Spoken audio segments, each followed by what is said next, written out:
Bonsoir. Comme annoncé plus tôt dans la journée, suite à un soin en lien avec l'énergie de la Terre, les gardiens de la Terre, j'ai reçu donc le second message à diffuser en global. Message, message des guides, une énergie très féminine qui s'est présentée et qui souhaitait nous guider ou nous faire une petite piqûre de rappel pour nous dire voilà sur quoi il faut travailler, voilà de quoi vous devez avoir conscience au quotidien pour accompagner les gardiens de la Terre à préserver notre lieu de vie. Voilà. Mes chères âmes, errantes ou bien ancrées pour certaines, je suis aujourd'hui en lien avec vous pour vous alerter de la conscience que vous devez avoir quotidiennement sur votre lieu de vie, sur le respect de votre logis, sur votre terre-mère.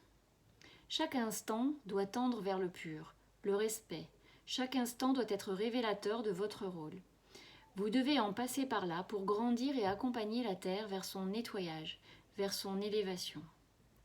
La vie n'est pas due, elle se mérite. Autant que la nourriture, l'eau, le soleil, ce n'est pas dû. N'attendez pas que cela disparaisse pour en prendre conscience, chaque jour, dans vos actes et vos pensées. Vos pensées sont aussi importantes que vos actes. Elles nourrissent l'énergie qui vous entoure, vous, vos proches, votre logis, votre jardin, votre environnement, votre terre. Chaque pensée communique votre énergie, votre bienveillance et votre poussée destructrice. Ayez le beau en tête, la sauvegarde et la responsabilité de là où vous évoluez, où vos enfants vont évoluer. Agir, se révolter, dire, faire remarquer, montrer l'exemple. Il n'y a rien de nouveau ici, mais l'urgence se fait sentir et doit résonner dans vos cellules. Vos cellules vibrent avec la Terre. Prenez-la comme une partie de votre corps. Aujourd'hui est votre choix. Bien à vous et à bientôt.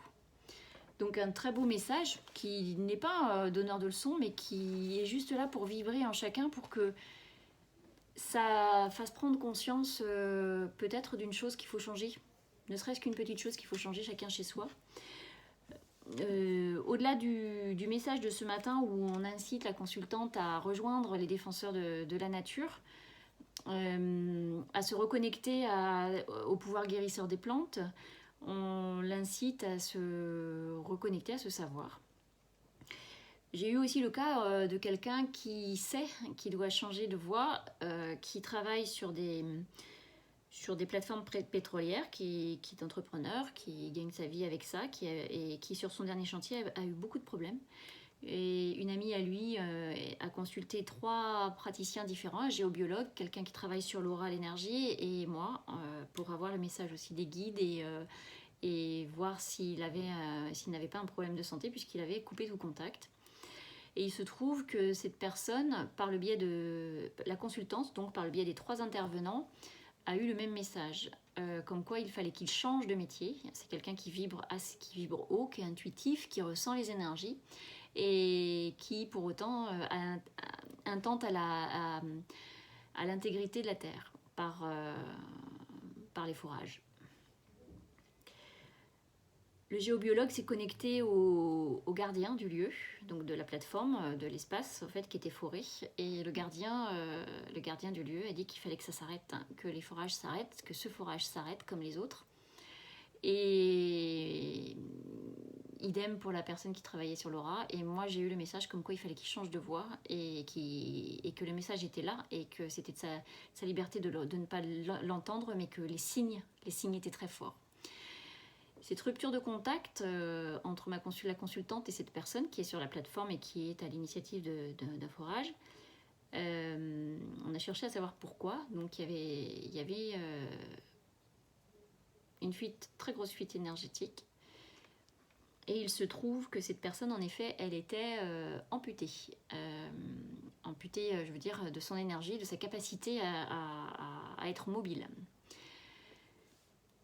il sentait les présences qu'il pensait en fait lui vouloir du mal, mais elles ne voulaient pas du mal, ces présences veulent juste l'arrêter. Puisque quand on protège un lieu, c'est pas forcément parce qu'on veut pas du mal aux personnes qui intentent à son intégrité. On défend ce lieu en premier lieu. Et donc il est hospitalisé depuis Noël avec des délires paranoïaques. Donc il faut on freine les soins pour que ça nourrisse pas ces perceptions qu'il ne maîtrise pas et dont il ne sait pas d'où elles viennent. Mais le message est toujours le même. Tant qu'il n'aura pas pris conscience qu'il faut qu'il arrête et qu'il change de voie, on peut même lui couper les ailes ou lui couper l'énergie jusqu'à la dernière, jusqu'au dernier souffle, tout simplement. Voilà. Donc, on est actuellement sur une très grande protection en fait des gardiens et la mise en place de protocoles de leur part, de protocoles de leur part pour préserver ce que nous ne sommes pas en mesure de préserver. Et le message global est soyons responsables soyons responsables de notre propre logis, de notre propre espace de vie, et qui peut aller très loin en fait, qui peut aller très loin. Voilà, donc j'espère que ce message vous a parlé. C'est assez particulier parce que c'est vrai que d'une consultation à une autre, on fait le lien, et du coup, quand il y a plusieurs consultations qui sont sur les mêmes thèmes, eh ben, on finit par se dire qu'il y a peut-être un autre message plus large à passer. Donc c'était le second message de cette nouvelle année, donc du 9 janvier 2020. Prenons soin de notre lieu de vie. À bientôt. Au revoir.